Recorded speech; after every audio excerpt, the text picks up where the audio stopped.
Hey guys, so today we're going to chat about tools. I have very few tools at my vanity, but I really wanted you to see what kind of tools I keep at my vanity, what kind of tools I find useful enough to not have to declutter them. And most of these have been, well, actually all of these have been with me for years and years.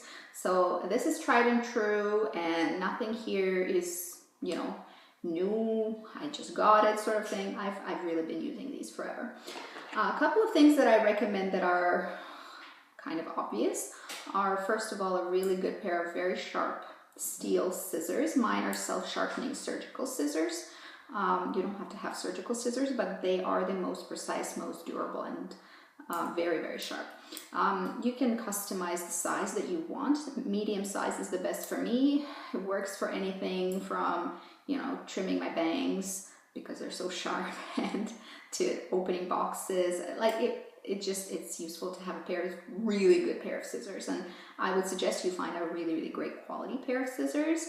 It'll make a big difference. I find that having a really great pair of scissors for everything instead of crappy dollar store pairs of scissors everywhere makes life a little bit more enjoyable. Next is a little spatula, and it's up to you what kind of spatula you like to use. I like to use a metal spatula because I find it probably the most durable, the most effective, the most efficient, and the easiest to clean. But there are many, many makeup spatulas out there. Again, mine is from a surgical kit.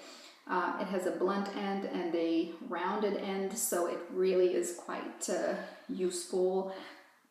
Digging into bottles, digging into lipsticks, if I feel like I want to dig into lipsticks, mixing things, scooping things out of bottles, eye creams, things in pots that I don't want to put my finger into.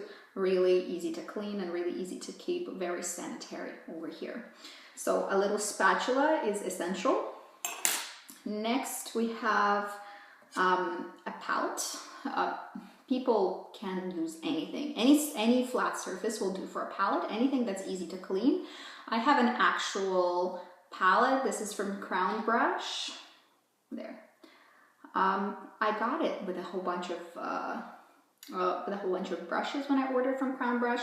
Subsequently, I've decluttered most of the brushes, but I did keep the palette because it's just so easy to use and it's going to last me a lifetime. Really easy to clean as well. Next, we have eyelash curlers. Now, these I also don't feel like are such a special thing that you have to have them from like a high-end house. I think eyelash curlers are eyelash curlers. I don't use them a ton. Probably I would notice more difference if I was an avid user of eyelash curlers. Ugh, I can't even say the word. But for me, I use them very, very infrequently. My eyelashes are already curly. I usually just use them to blend in fake lashes into my real lashes, and I almost never wear fake lashes. So false lashes are really occasion wear for me. It's not an everyday thing, and that's when I use my lash curlers. And this particular one is from Sharpener. I've never owned a different one. This is just what I picked up from Sephora 5 or 6 years ago, and they are still with me. I've switched the little tongue in there. That's quite new, and I have extras as well that I just ordered from the internet. It's super easy to use, and I do recommend this particular one, but I can't say that this is the best one because this is the only one I've ever had and I barely use it. This one is a lifesaver, and something like that is essential. I think if you carry anything out of this video, this will probably be it. If you're a lady that suffers at all from any kind of facial hair, this is really essential. This is a little facial hair trimmer. Mine is from Remington. It doesn't have to be, so many brands produce this kind of a product, and mine has like a small side over here that is a little bit longer for larger surfaces and a tiny one for small surfaces. For me, this is what I use for my eyebrows. I really like grooming my eyebrows between visits to a brow stylist, and I just like to keep them not like super trimmed, but maybe a little bit trimmed, because I have eyebrows that are not super dense, but they spread, so I need to keep them in check.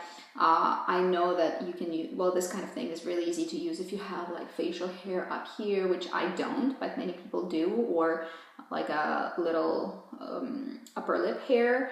I don't again, but other people do. So this is really handy pretty much for anybody who has hair on their face at all, including eyebrows.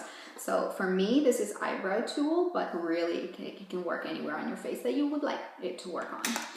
The last thing I want to mention is this little guy, and this is a sharpener. I haven't really felt a huge difference in terms of using higher end sharpeners or cheaper ones. This particular one is from Essence, and I've been really happy with it. It hasn't screwed up any of my pencils. It's worked fine. I've had a sharpener from Urban Decay. I had a sharpener from Estee Lauder in the past, and I've had 3 from Essence as well. I don't really see a huge amount of difference, to be honest with you. Maybe the outer packaging is nicer in the higher end ones, but I'm not even sure about that, to be honest with you. It's really not, you do not need a high-end sharpener. Correct me if you think that there is a high-end sharpener out there that is superior to anything else on the market. I found that Essence one works really well for me, and I recommend you try it. Otherwise, let me know below if you know like a magical sharpener that will do wonders. For me, this one doesn't break my pencils, and that's really all I care about, that it sharpens and it doesn't do damage. And this one doesn't. I don't know what else you can get out of a sharpener exactly. So that's it for today. What kind of tools do you use, and what are the most picked up tools on your vanity? Is there anything missing from my collection that you think is so wonderful that you would recommend I get? I'm interested to hear from you. See you guys later. Have a good day. Bye bye.